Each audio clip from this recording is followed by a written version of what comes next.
प्राचीन भारत के कुछ क्वेश्चंस। नंद वंश के संस्थापक और अंतिम शासक का नाम लिखिए।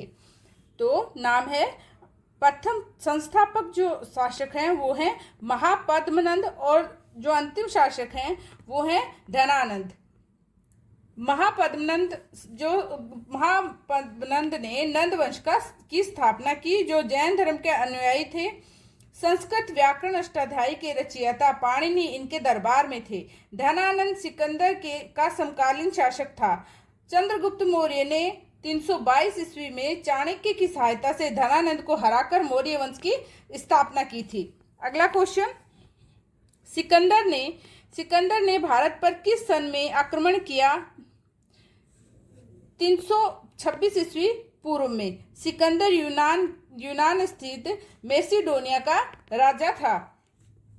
सिकंदर का वास्तविक नाम अलेक्जेंडर था। इसने 326 ईस्वी पूर्व हिंदू कुश पर्वत को पार कर भारत पर आक्रमण किया। तक्षशिला शासक आम्बी ने आत्मसमर्पण कर दिया तथा सिकंदर का सहयोग दिया।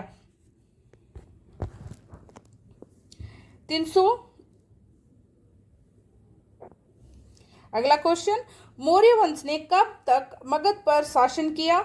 मौर्य वंश के प्रथम 3 शासकों के नाम लिखिए। तो मौर्य वंश ने 322 ईस्वी पूर्व से 185 ईस्वी पूर्व तक शासन किया, और इनके मौर्य वंश के 3 शासक हैं चंद्रगुप्त मौर्य, बिंदुसार और अशोक। चंद्रगुप्त मौर्य ने 322 से 298 ईस्वी पूर्व तक शासन किया और उन्होंने मौर्य वंश की स्थापना की। बिंदुसार जो हैं इन्होंने 298 से 273 ईस्वी पूर्व तक शासन किया और ये आजीवक संप्रदाय के अनुयायी रहे। अशोक जो है उन्होंने 273 से 232 ईस्वी पूर्व तक शासन किया और शासक बनने से पूर्व ये क्या थे? तक्षशिला और अवंती का गवर्नर था। अगला क्वेश्चन, मौर्य वंश के अंतिम शासक कौन था तथा इसकी हत्या किसने की थी? मौर्य वंश के अंतिम शासक बृहदत्त थे।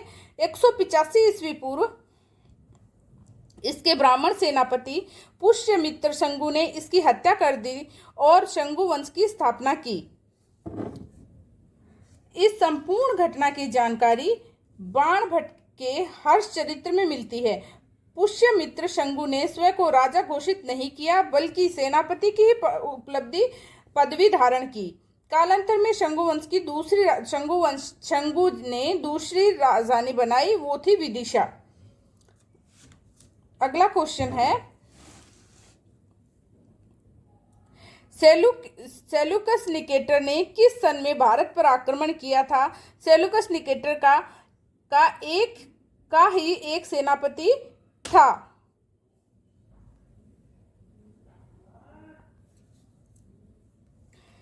आंसर है 305 ईस्वी पूर्व में। 305 ईस्वी पूर्व में चंद्रगुप्त मौर्य व यूनानी शासक सेलुकस के मध्य युद्ध हुआ और वह सिकंदर का गवर्नर था। अगला क्वेश्चन, मैगस्थनीज कौन था तथा उसने कौन सी पुस्तक लिखी जिसमें भारत का वर्णन मिलता है? यह सेलुकस निकेटर का राजदूत था। इसने इंडिका नामक पुस्तक लिखी थी।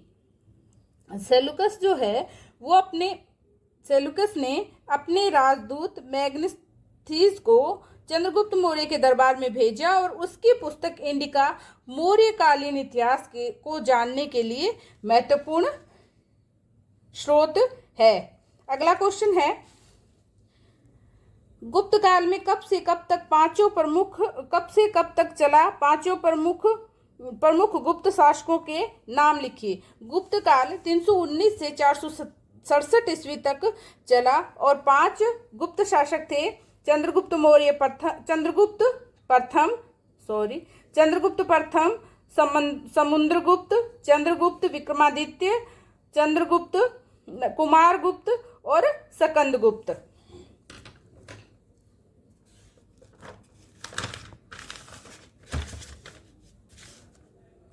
अगला क्वेश्चन,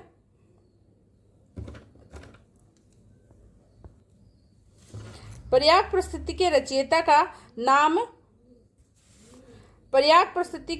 का नाम लिखिए। तो उसका नाम है हरिसेन। पर्याप्त प्रस्तुति में समुद्रगुप्त के विजयों का वर्णन है। पर्याप्त प्रस्तुति की रचना हरिसेन ने की और यह संस्कृत भाषा में है। अगला क्वेश्चन, हर्षवर्धन का कार्यकाल लिखें तथा हर्षवर्धन के समय भारत आने वाले चीनी यात्री का नाम लिखिए। हर्षवर्धन का कार्यकाल 606 से 647 ईस्वी तक है और इनके चीनी यात्री जो आए थे उनका नाम है हवेन सांग। हर्ष के समय चीनी यात्री हवेन सांग 629 ईस्वी में भारत आया और हवेन सांग की यात्रा का वृत्तांत CU की है। अगला क्वेश्चन है, कनौज के शासक मूल रूप से वर्तमान हरियाणा में स्थित किस स्थान का शासक था? वो थे थानेश्वर के।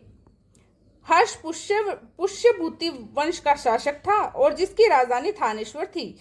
हर्ष ने संस्कृत में 3 नाटकों का भी निर्माण किया था, रचना की थी, जो थे नागानंद, प्रियदर्शिका तथा रत्नावली। अगला क्वेश्चन है, हर्षचरित नामक पुस्तक किसने लिखी थी? किसने लिखी थी? बाण भट्ट ने। हर्षवर्धन द्वारा रचित नाटकों के नाम लिखो। तो अभी बताया था मैंने, प्रियदर्शिका, रत्नावली और नागानंद।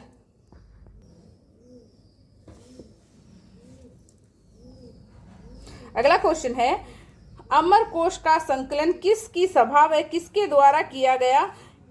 तो इसका संकलन चंद्रगुप्त द्वितीय की सभा में के नवरत्नों में से एक अमर सिंह ने किया। अगला क्वेश्चन है, दिनार किसे कहा जाता है? गुप्त राजाओं ने जो स्वर्ण मुद्राएं जारी की जो उनके अभिलेखों में दिनार कही गई है। अगला क्वेश्चन है, मैंने कुछ गुप्तकालीन मंत्रियों के पदों को लिखा है जिनका वर्तमान परिक्षेप में नाम लिखिए।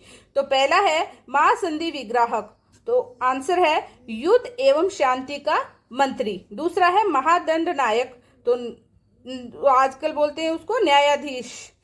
तीसरा है महाबलीधिकृत सेनापति। दंडपाशिक प्रमुख पुलिस अधिकारी। महाअक्षपट लिक अभिलेख एवं राजस्व अधिकारी। विनय स्थिति संस्थापक, धार्मिक एवं नैतिक मामलों का प्रमुख। काणिक बाबू। एक ना एक क्वेश्चंस इन सब में जरूर आता है, क्योंकि मंत्रियों के बारे में, पदों के बारे में जरूर पूछा जाता है, हर बार आया है। थोड़े दिनों बाद मैं आपको इनके सालों के क्वेश्चंस भी करवाऊंगी।